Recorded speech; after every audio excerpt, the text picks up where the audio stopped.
Começa agora o programa que vai fazer você buscar o judiciário brasileiro.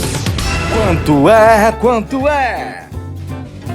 Fala pessoal, sejam muito bem-vindos a mais um programa Quanto é? Quanto é? O programa que vai fazer você conhecer o valor das indenizações no Poder Judiciário brasileiro. Todos os casos aqui trazidos por mim são casos verídicos e isto não é um programa de humor. Nesta semana fomos, infelizmente, mais uma vez surpreendidos com problemas relacionados a enchentes, e aí eu me refiro ao Rio Grande do Sul, que foi atingido por um ciclone extratropical. Isso gerou uma série de danos decorrentes de enchentes que resultaram inclusive na morte de pessoas em algumas cidades.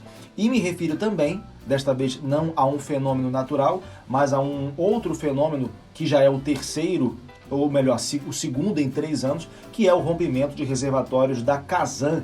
Me refiro aqui à cidade de Florianópolis, Santa Catarina. Cerca de 200 famílias foram atingidas. Então, buscando trazer fatos do nosso cotidiano, eu busquei uma decisão com um evento semelhante a algo que aconteceu no município de Esteio, no Rio Grande do Sul. Imagina você que em determinado dia, não num belo dia, mas num infortunado dia, a sua casa ela é atingida por alagamentos. Alagamentos decorrentes, no seu entendimento, da deficiência do sistema de escoamento de águas pluviais. E aí, logicamente, você busca uma indenização pelos danos que você teve, tanto a nível material quanto a nível imaterial. E aqui me refiro ao dano moral, que é geralmente o objeto aqui do nosso programa Quanto é? Quanto é?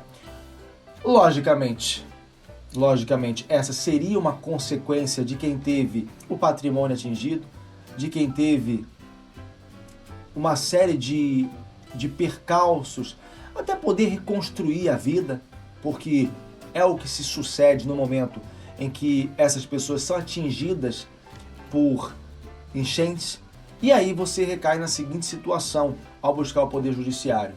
É fator que possa levar à responsabilização do município ou do estado, a depender aí da vinculação do órgão, é um fato que faz recair sobre o ente público a responsabilidade de indenizar ou não? Então, aqui nós chegamos ao ponto alto do nosso programa Quanto é? Quanto é? Porque houve condenação nesse caso e eu quero saber de você qual foi o valor arbitrado nessa situação. Opção A, R$5.000. Opção B, R$8.000. Opção C, R$15.000. Opção D, R$3.000. Você já sabe, você vai ter um tempo para pensar. E enquanto isso, eu já vou falando a respeito de como geralmente julga o Poder Judiciário. Porque uma das teses muito aventadas pela defesa dos municípios, dos estados, é aquela concernente a fenômenos naturais. Aquilo que se chama de fato fortuito, força maior, algo cujo controle é impossível de se fazer. E averiguando o juiz essa condição, não tem dúvidas, não há responsabilização do Estado. É o que eu acho, inclusive, que vai acontecer no caso do Rio Grande do Sul, porque nós estamos falando de um ciclone extratropical, um fenômeno natural. Embora o Ministério Público Federal já tenha abrido inquérito para apurar a responsabilidade dos órgãos públicos nas enchentes do Rio Grande do Sul, porque, segundo o Ministério Público Federal, o interesse é saber se o ente público poderia ter adotado medidas para prevenir ou amenizar as consequências das famílias atingidas. Mas existem outras situações que não são resultado de fenômenos da natureza, mas sim fenômenos humanos. E aí, repito, geralmente há deficiências no sistema de escoamento de águas pluviais, que é uma obrigação dos municípios, é uma obrigação dos estados, é uma obrigação de quem tem o controle, de quem tem o poder de alterar os locais por onde a gente vive. E quando a gente vai falar sobre responsabilidade do Estado, e nós já abordamos isso em outros programas Quanto é, vocês podem conferir, já temos alguns aqui no canal, nós sempre precisamos remeter ao artigo 37, parágrafo 6º da Constituição Federal, que é o artigo que estabelece a responsabilidade objetiva ao Estado, quando aqueles que agem por meio dele falham.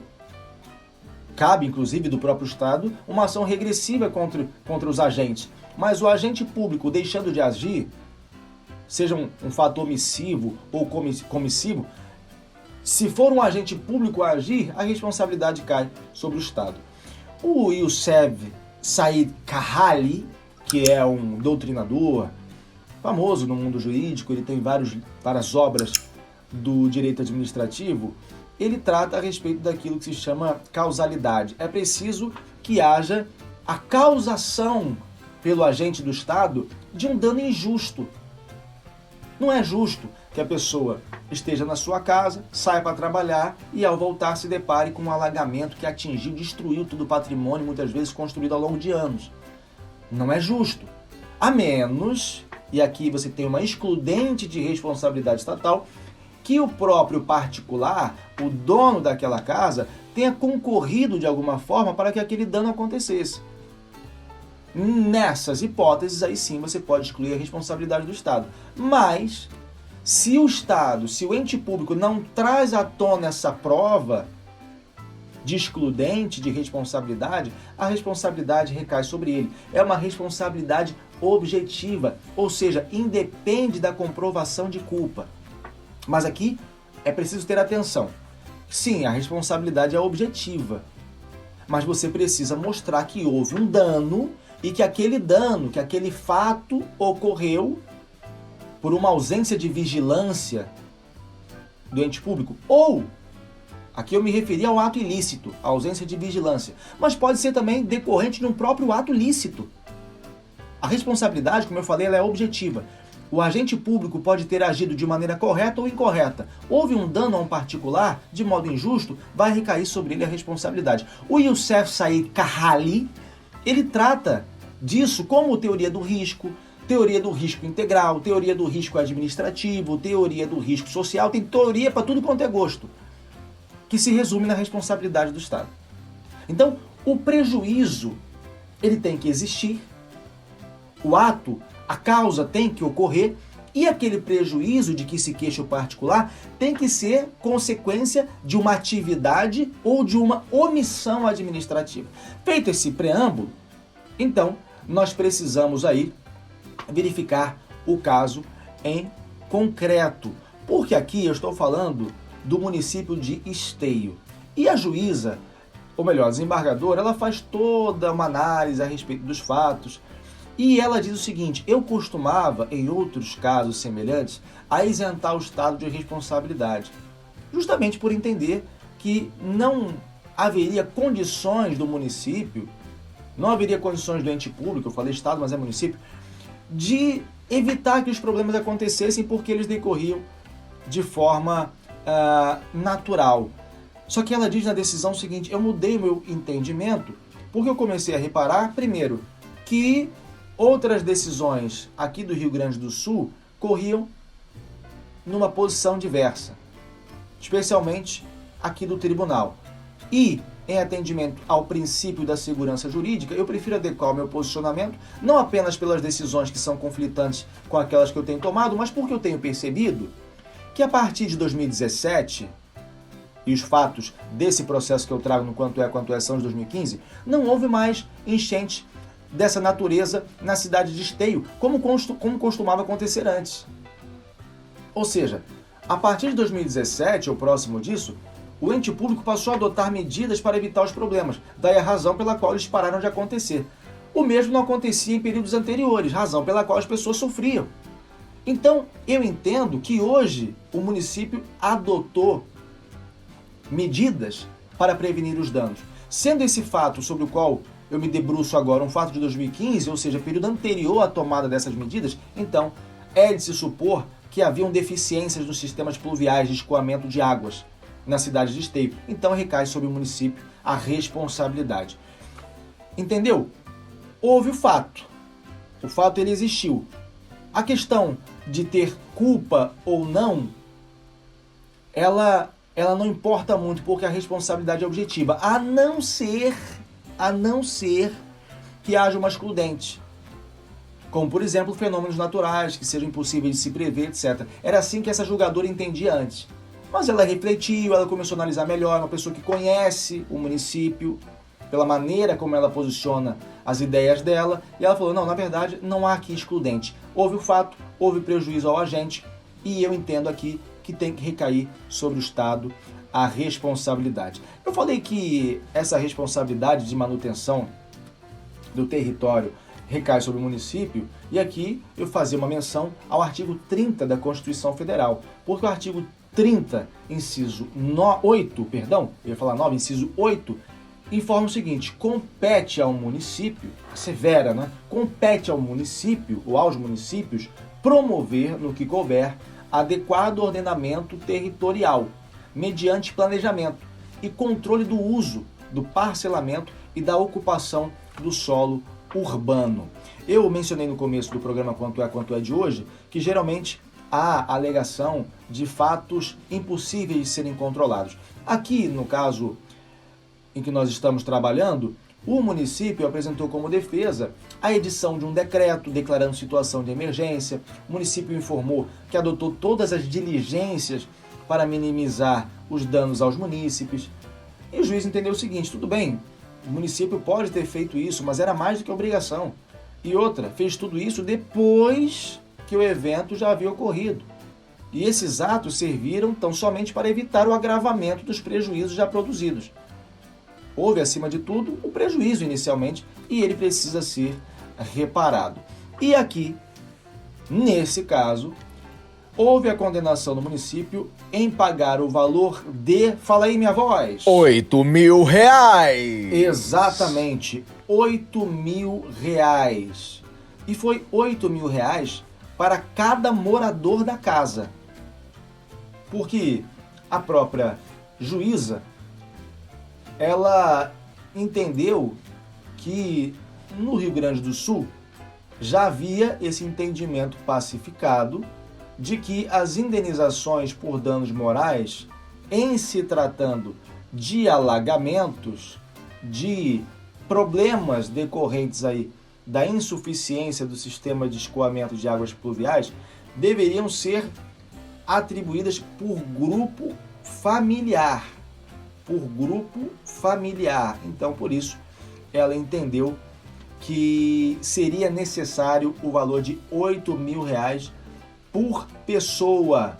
Você já está acompanhando aqui comigo um trecho da decisão. Cabe, assim, indenização a tal título no montante total de R$8.000, na esteira de entendimento jurisprudencial, já que os autores mantinham a mesma residência e o entendimento majoritário desta turma recursal é pela fixação da indenização por economia/residência afetada, desimportando o número de moradores. Ou seja, se tiver 10 pessoas na casa, azar do ente público, R$80.000 ali de indenização a título de danos morais. Então você que optou pela opção B, parabéns, você acertou. A gente precisa esperar para ver o que vai acontecer, seja lá no Rio Grande do Sul, onde já foi aberto o inquérito pelo Ministério Público Federal, seja aqui em Florianópolis, onde, como eu disse inicialmente, em 3 anos é a segunda vez que há o rompimento da estrutura da estatal, a Casan. E o fato, gente, é que essas pessoas elas acabam tendo os danos reparados não pela celeridade com que o Estado procura resolver o problema, não porque as entidades públicas procuram se movimentar, aqueles que são os nossos representantes no Legislativo, no Executivo, procuram aí fazer algo para poder amenizar a dor dessas pessoas. Não, é por causa dos vizinhos, por causa dos parentes próximos, por causa dos amigos que de pronto procuram auxiliar como podem. Eu conversava com uma outra pessoa sobre esse mesmo fato nessa semana e eu disse, quem ajuda são as pessoas próximas que, vendo a tristeza e a necessidade dos desamparados, procuram ali dentro das suas próprias condições oferecer algo que possa fazer com que aquelas noites seguintes aos fatos danosos sejam menos dolorosas. A gente tem, e eu já fiz parte do poder público na condição de superintendente aqui do município de Florianópolis, Conselho da Cidade, que serve para poder tratar a respeito desses assuntos. Você tem audiências públicas o tempo todo que servem para tratar desse tipo de assunto. Você tem vereadores na cidade que podem sim legislar no sentido de prevenir que situações assim aconteçam. Você tem aqueles que estão no poder executivo, que tem que fazer nada mais, nada menos do que executar aquilo que sai do legislativo.